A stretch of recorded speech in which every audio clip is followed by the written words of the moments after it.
Alrighty, in this video we're going to show you how to cradle the lacrosse ball on a girl stick and a boy stick. If you don't know the difference, girl sticks have thicker lining and they don't have big as a pocket, and then boys have thinner strings and then have a pocket. Alright, so first we're going to show you how to cradle the girl stick. There is multiple ways you can cradle. One way is going side to side. So with your bottom hand by the butt, you're going to keep it loose.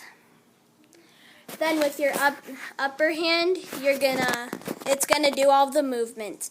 Make sure to move your fingers.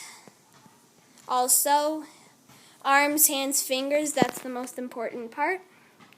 Then notice as it's kind of like a rollout. And then, and the reason why we cradle is to protect the lacrosse ball. Alright, next onto the boy stick. Okay, so the boy stick is a little different. You have a big pocket to hold in the ball with. So, when you cradle, it's a lot less of an effort. Now, when you're cradling with the boy stick, it does help protect to keep the ball in if you get any checks, but it also momentum keeps the ball in the stick. So, as you can tell, he's demonstrating lots of different fancy ways to cradle. Right now he's cradling upside down, which you wouldn't do in a real game, but it's a fun thing to practice. You can work on cradling one-handed, with both hands, but on a boy stick you mostly go with the stick to the side, rather than by your face. You want to take your wrist and work on bringing your fingers and rolling up your hand. From your fingers, let it stay on the tip of your fingers, and then you make a fist. And you also want to take your hand and almost touch your shoulder with your knuckles. And this is just a basic way to cradle.